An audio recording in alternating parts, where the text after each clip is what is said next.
From Anchored in Faith Gospel Church in Oxford, Iowa, this is Anchored in Faith.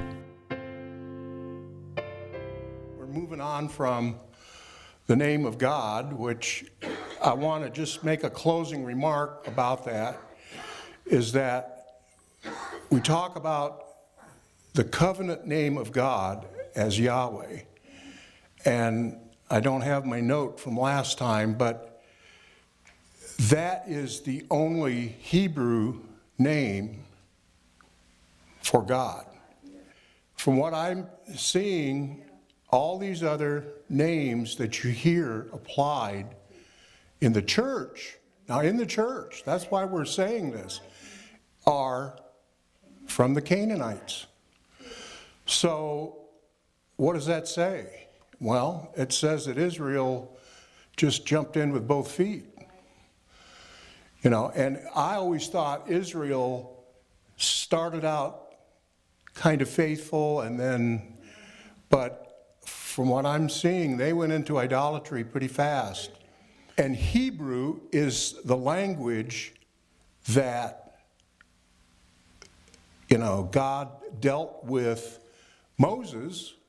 When he spoke to Moses, he didn't speak to him in Egyptian, even though Moses knew that language because he grew up in it. He spoke to him, he said, "My name is Yahweh," and that was Hebrew. So if we're going to be faithful, we should use the covenant name that God gave to Moses.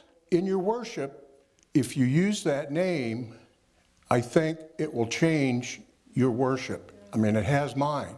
It takes some doing, because all these Bibles have Lord, and they all have Jehovah, and they all have this other stuff. And you go to churches, and they use those names because they don't know. And like I said, ministers go to Bible colleges, but they better know their Bible before they get there, because they're not going to get much of that in a Bible college. They get other stuff. And we said, what do they learn? Psychology and, counseling and financial things and church building, how to grow your church, stuff like that. But you better know your Bible before you go. But we're going to move on to look at who our enemy is. Now, we talked about who God is or what his name is, but we're going to look at who our enemy is. And of course, we talk about Satan, we talk about the devil, and we talk about Lucifer. So, but who is this being, Again, in the churches and the world, of course, the world thinks the devil is just, some guy in a red suit with some horns and a pitchfork. He's a cartoon character. He's harmless. He's just a little, kind of a, troublemaker, and kind of, makes you do some little bad things. But he's not really, a bad guy. The church, of course, has adopted a lot of that because they don't really understand that he is the God of this world. We talk about all that, but when you understand how deeply this world is married to Lucifer, there's even a TV show on called Lucifer, and he's just kind of a misunderstood guy, he's just not too bad, and he's got to kind of earn his way back, or some jive, I don't know. But anyway, he's not a bad guy, he's a good-looking guy that plays the part, and he's just, he's just misunderstood. And if we just understood him, then, we wouldn't be, afraid of him. But really, Jesus had a lot to say about Satan. He knew him. I mean, they were locked in battle all the time. And so he understood that Satan was the god of this world. Now, we'll start out, and I used a Strong's Concordance. So I looked up Satan, and there's 18 references in the Old Testament, which I thought there was more, but there's 18, and it means basically your adversary. It can also mean to lurk, or to persecute, or to hate, or accuse, or attack, or resist. Now, that's pretty much what the devil does to us. And why does he do that? Because he hates God, and he hates everything God has created, which means us, number one. God created us, so he hates us. He wants to take us with him where he's going. And he hates man. You know, these people that are running around thinking they have some kind of relationship with the devil, and they're all hooked up, and, you know, I'm going to have power, and I'm going to have this and that, are going to find out that they're going where he's going. And because he hates them. He lies to them. He says, you'll have thus and so. You'll be thus and so. You'll be a god. You know, some religions teach that you're going to be a god. Mormonism is one of them. That you're just going to move on up and be a god with Jesus. Because that's how he moved on up. He was a man and he became a god. That's what Mormonism teaches. Now, the guys that knock on your door, they don't know that. They're not taught that. They're taught to knock on your door and say, you know, we represent Jesus Christ or whatever. Very nice people, very sincere, but they don't know what their organization really teaches. They don't know that Brigham Young had 55 wives. They don't know that Joseph Smith had 30 wives. They don't know that Brigham Young put a curse on the United States, if you know that, because when Utah was trying to become a territory, Congress said, okay, you can come into the U.S. and be a territory, but you have to give up polygamy. See, they practiced polygamy, and Congress wouldn't let them be a territory until they gave it up. Well, there's a lot of benefits to being a territory. He swore an oath to get revenge on the United States. People don't know that. These guys that knock on your door, they don't know that. They don't know. The Watchtower people, they don't know that their founder was a Mason, a high-level Freemason, occultist, pyramidologist. You know, he's buried in a tomb with a pyramid on it.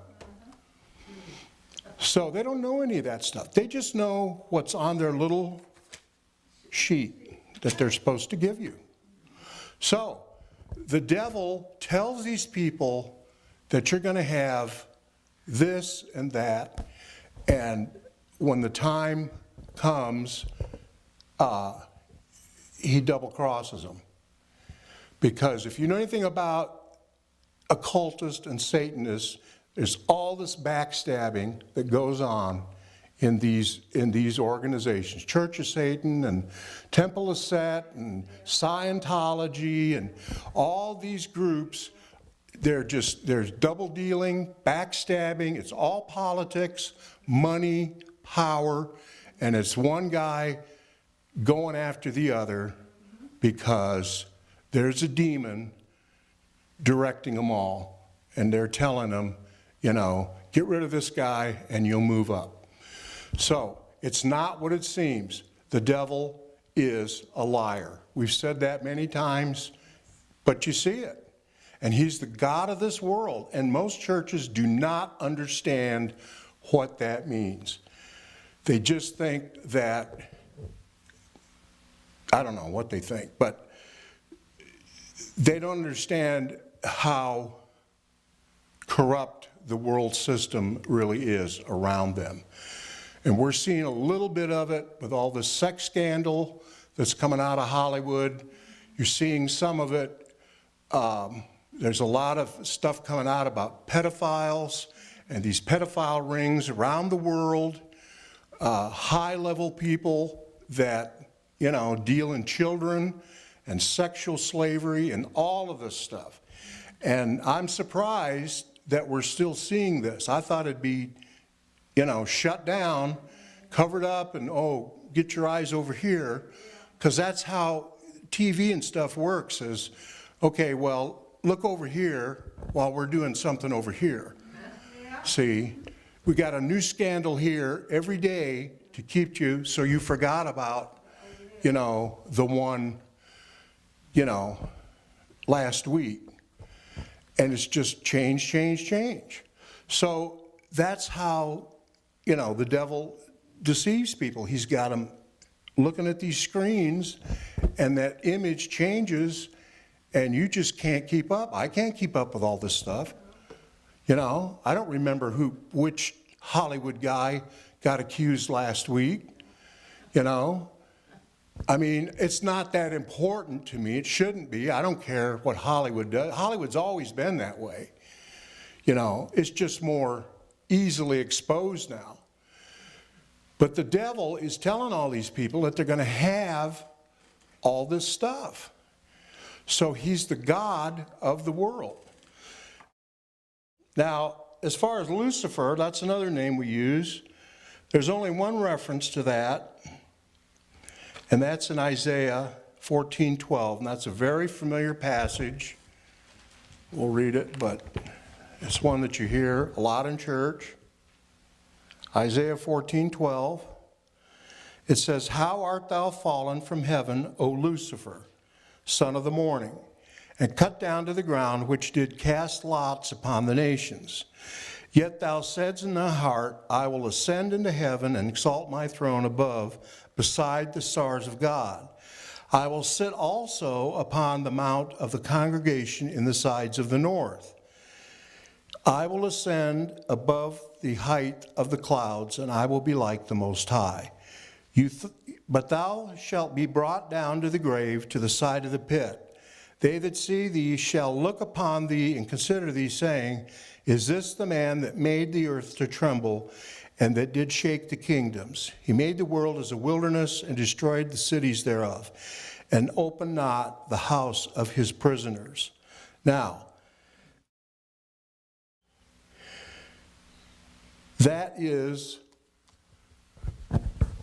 about Lucifer, but that is also, this is a double prophecy. This is also applying to King of Babylon, who was also called Lucifer. That was one of his titles, son of the morning. He was the most powerful king on the earth at one time, was the king of Babylon. And this is a prophecy against him, as well as, talking about the one that fell out of heaven. Because the king of Babylon tried to make himself like God. Remember, he had an image, put up the image. He said, everybody's going to worship my image. If you don't worship it, you'll go in the furnace. But this is a double prophecy, but you hear it in church, and it does apply to Lucifer. It applies to Satan, because Satan was once an archangel. He was created by God to worship God, and he went his own way. So, Lucifer is only mentioned once in the Old Testament. And Jesus never calls him Lucifer. He always calls him Satan. He never refers to him as Lucifer. Now, I looked up Lucifer, the concordance, and it means shine, boast, rave, rage, glory, and again, it's one of the titles of the king of Babylon. So, again, that's what Satan does. He boasts. He shines. We'll talk about how he appears in a minute, but he shines. He raves. To rave means to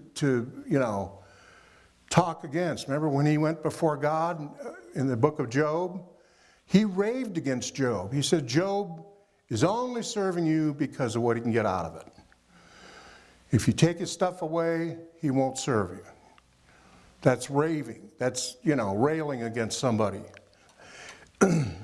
And he rages and he glories in himself. So all those words apply to Satan. Now, in the New Testament,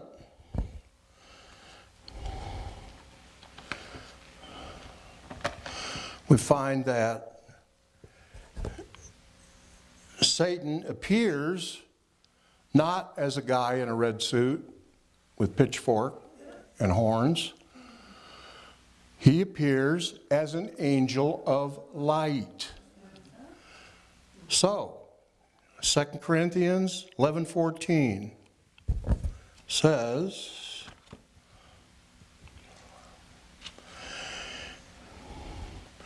"And no marvel, for Satan himself is transformed into an angel of light." Again, he appears as a handsome, attractive being. Just like the TV show. They got some good-looking Hollywood guy playing the part. He's not running around with a pitchfork stabbing people. So the devil, Satan, is always going to appear as a good guy. That's right. He's always going to have some truth. Oh, yes. You know, when he appeared to Eve in the garden, he said that, he didn't deny that there was a God. He didn't deny that God made him and put him in the garden. You know, he said that you can be like the one that created you. Do what I tell you and you'll be like the one that created you. So he's got some truth. You know, when he comes to us and he comes to Christians, you know, he comes usually in one or two ways. Either he tells you you're nothing, or if you're in a ministry or if you have been witnessing or whatever, and somebody comes to Christ or, you know, responds, then he'll say, oh, you're the bomb. You're great. If you've been up here and you've taught or preached or done something that worked for God, he'll tell you that. He'll say, man, you're great. You're the bomb. You're the next, you know, big thing. Most of the time he tells you you're nothing, but sometimes he tells you that you're really going places. And God determines if you're going places. But a lot of these ministers listen to that and, you know, they just keep building their empire because they think that activity is what God wants activity, but he doesn't want programs. I mean, you know, I don't know how to express it, but see, in America, we're Americans. We believe that bigger is better. That's just who we are. You know, we build big things, we do big things, and we think that that applies to everything, and not necessarily. That's not necessarily God's way. But, you know, we like to have biggest and best and, you know, all of that. So we respond to that probably better than other people. But, you know, these ministers, like Linda was saying, you know, they don't want to go overseas. You don't see them going over. They'll throw some money. You know, if there's a hurricane or something, they'll throw some money. But they don't have anybody out there in the jungle or in the desert or anywhere. You know, they'll throw some cash at a crisis. And yeah, I guess so. Everybody wants to come to the U.S. because we're safe. I mean, and the only way you can know that is if you've been in the third world to know how safe and nice we are. Because when President Trump made his comment about the blank countries, he knew what he was talking about. Go look at these countries and see the total poverty and the total lack of everything, and these countries where the warlords control everything. And you send your money over to help, and it goes right in some warlord's pocket. So he can control his little part of the country. That's what happens to your money in most cases when you give to some relief organization. Same with foreign aid, same with anything that's given, most of it goes right in some local yokel's pocket so he can buy guns and stay in power. So our president may not have used the right words, but he knows what he's talking about, and,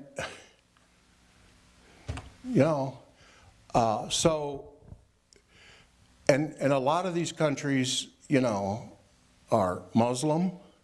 A lot of them, the people that come here are bringing stuff like honor killings and all of this Islamic law. We don't want that here. We have one law in this country, and that's the Constitution. That's the way our country's set up. We're not supposed to have 3 sets of laws or 2 sets of laws. Look at Europe. You got places where you can't even go if you're not a Muslim. Cops can't go. Nobody can go in these neighborhoods. So if you want that here, then just go ahead and let them all in. But he knows what will happen. The devil appears as a good guy. The other thing Jesus said is that he has children on this earth. Now, we go to John 8:41 for that. 8:41.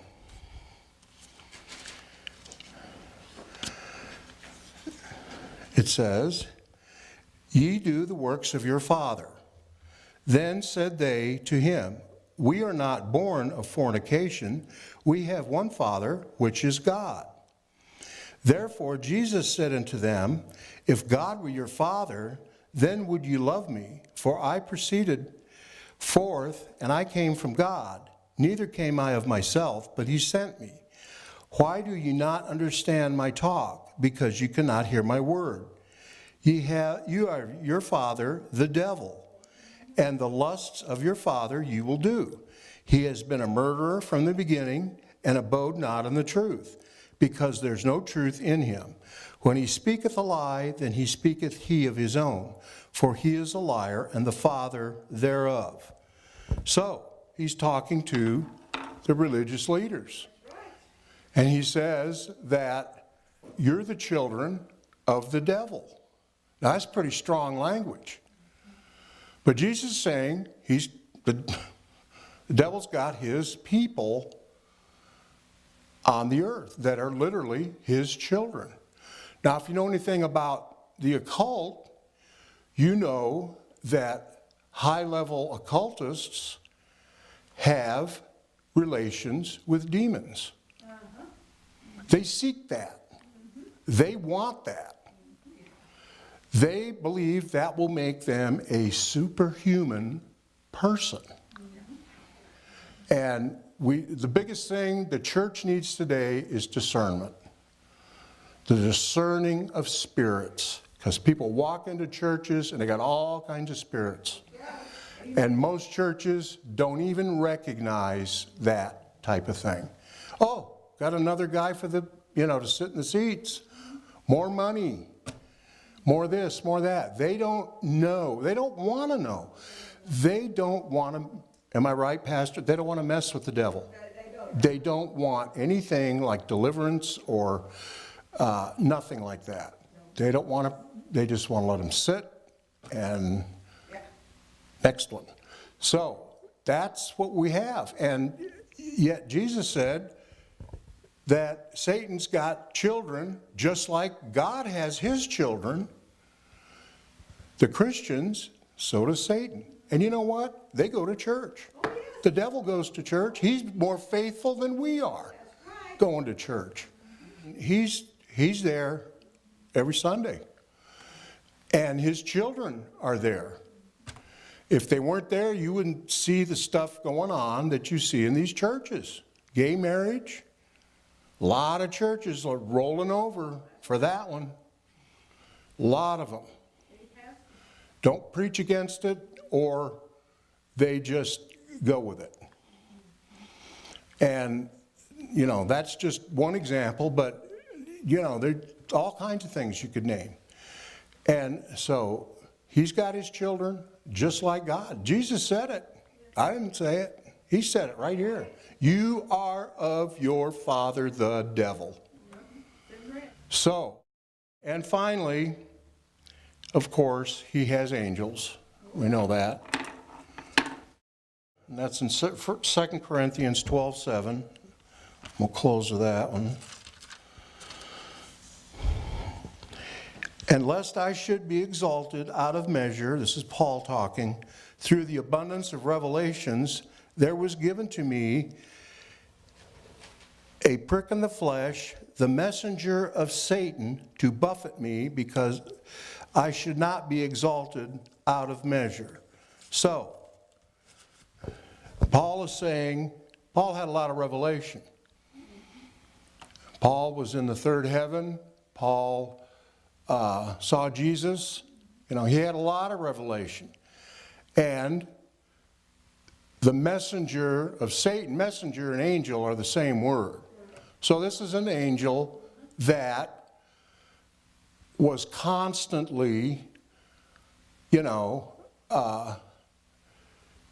trying to destroy him. And look at all the stuff that happened to him. Shipwreck, beaten 3 times, jail, you know, all that. That's all from the devil. And Paul's saying that, you know, because of his revelation, he's a threat to the devil. And so the devil took special interest in him, is the way I'm reading it. But the devil, of course, does have angels. He does have, you know, beings that work for him. And we'll go into that more later, but, you know, we got to get this cartoon devil out of our mind, because it's creating a comic book church. The gospel has been so trivialized. If you grew up in church, you already know the difference. Hannah's said many times, the church isn't what I grew up in. And I didn't grow up in church, but if you did, you know what used to be and what is now. Now, it's not the good old days. There were problems, you know, years ago in the church, same problems as now. But everything has been so promoted. Sin has been so promoted by the world, and things that never used to be talked about are now just paraded. And that's the biggest change I've seen in my lifetime. I mean, stuff that even unsaved people wouldn't say anything about or be a part of. It's all right there. And you know what? It's all on your little click phone too. You don't even have to go very far. The world comes to you. You don't have to go running around looking for anything. It's all right there if you want it. So that's where we are. I know the devil's out there, but you don't have to worry. You know, and it's like Linda said, you know, worrying doesn't get you anywhere. Full sermons are available anytime at www.anchoredinfaith.org. Contact us by calling 319-828-4815 or write us at Anchored in Faith, P.O. Box 204, Oxford, Iowa 52322, or email us at tv@anchoredinfaith.org. This has been a copyrighted presentation of Anchored in Faith Gospel Church, Oxford, Iowa.